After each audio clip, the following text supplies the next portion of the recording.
What's going on, everybody, and welcome back to the channel. And today feels like a great day, and that's because I brought a great build for you guys. I'm doing Deathstroke's Helmet from Zack Snyder's Justice League. And this is a great STL file that I got from Vec3D over on Instagram. I'm gonna leave his link down in the description.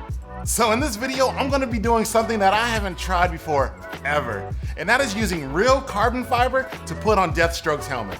Now, I've seen many Deathstroke helmets being built before. Like my homie Beezy from Beezy Comics, he's done 2 Deathstroke helmets, one using a carbon fiber wrap and using a textured helmet that comes directly from the STL file. So my idea was to use carbon fiber and 2-part epoxy and, do it that way.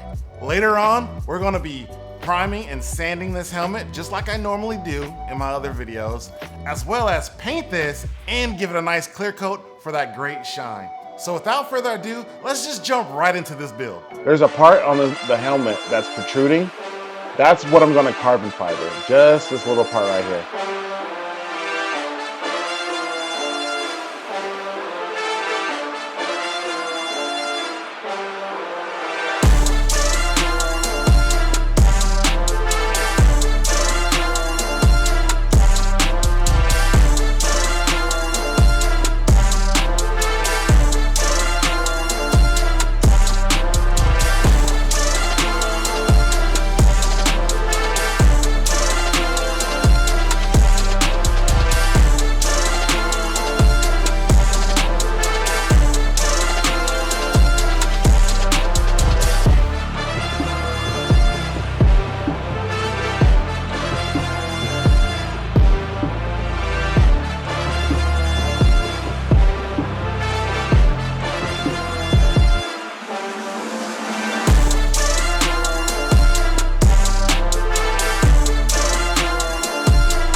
All right, y'all, so this is the build. What do y'all think? How do y'all like my eye patch? I was going for a Slade Wilson Deathstroke, but it's coming out more like a Nick Fury. Let's go ahead and take this off so I can see. The helmet came out so well. I love the paint job, and I'm gonna talk some more about it. I never knew how hard carbon fiber will be to actually cut and mold and shape to the helmet. A couple of quick things to note about carbon fiber is that it's a weave. So it's a material that's weaved together. So you gotta make sure you put it on right and then lay enough epoxy down so that way the carbon fiber will stick to the helmet. And then you gotta do another coat and lay another carbon fiber material on top of that.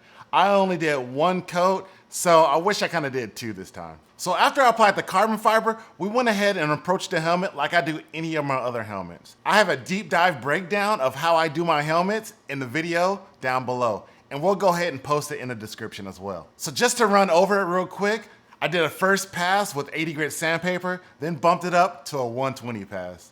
After I was happy with the sanding, I did the Bondo acetone method and covered the whole helmet that wasn't already covered with carbon fiber. I went ahead and covered that with Bondo as well. We go ahead and sand that down with 220 grit sandpaper. After sanding down the Bondo, we go ahead and hit it with some primer. This is Primer Filler by Duplicolor. You can use any other primer. It works just as well. We go ahead and knock this down with 220 grit sandpaper with a wet sand. Once we do that first pass, I did a second pass with 400 grit sandpaper. This got the helmet smooth enough where I can move on to the next step. And the next step is painting this bad boy. So there's a few steps I had to do because there was a lot of paint, tape, paint, tape, paint. So the first paint we did was a white primer base coat. I did a white base coat because I know the orange was gonna stick to it a lot better than if I did a black or a gray base coat. My first mistake was using this paint right here. This is Duplicolor Metal Cast. I wanted to give that orange a nice metallic pop, but because I didn't read the instructions, the paint never stuck to the primer. This is used for chrome and bright metal. We all make mistakes, right? Moving along, I had to redo all those stages again. So to start over, I went ahead and sanded this all the way back down to the Bondo. So it's red all over. Then I hit it with the regular primer filler, sanded it down, and then we hit it with the white primer again. Now we're back to normal. This time, I went ahead and used this VHT plastic paint. I like the way the orange looked, it just doesn't have that metallic look. But it's okay because I'm gonna clear coat it afterwards. This went on beautifully. So after I laid down the orange, it was about time to mask it up again. So I peeled off the other tape, masked it, and now it's time for the black. For the black, I use Krylon Matte Black. It comes with a primer and paint, but you don't really need to know about the primer because we already primed the helmet. The flat black was good, but it wasn't good enough. So what I tried to do after I used the flat black was use this Duplicolor 1K Clear, the matte finish. After I sprayed this, I was not satisfied with the matte finish. It came off shiny, and I didn't want any shine. Luckily, I had a small vial of matte varnish that I can use my airbrush and just spray to the black parts.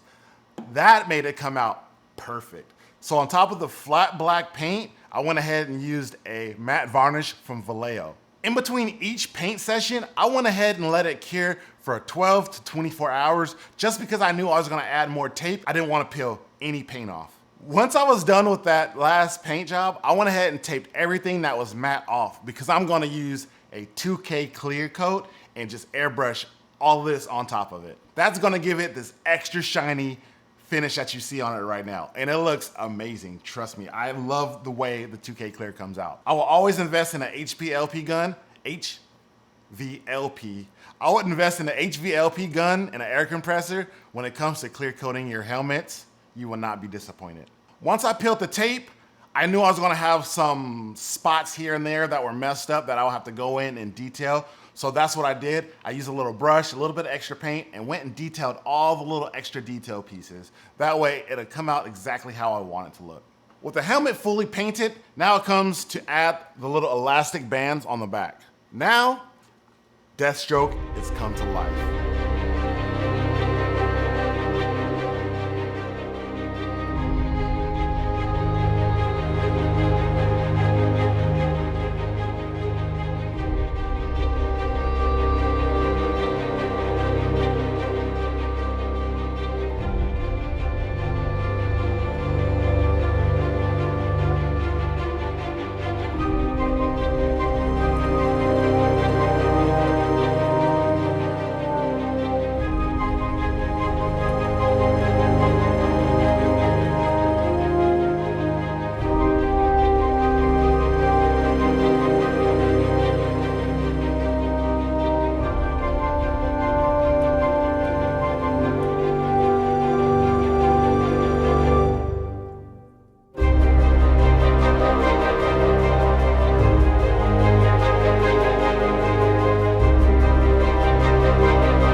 happy with how this helmet came out. And man, it just makes me want to build the whole suit.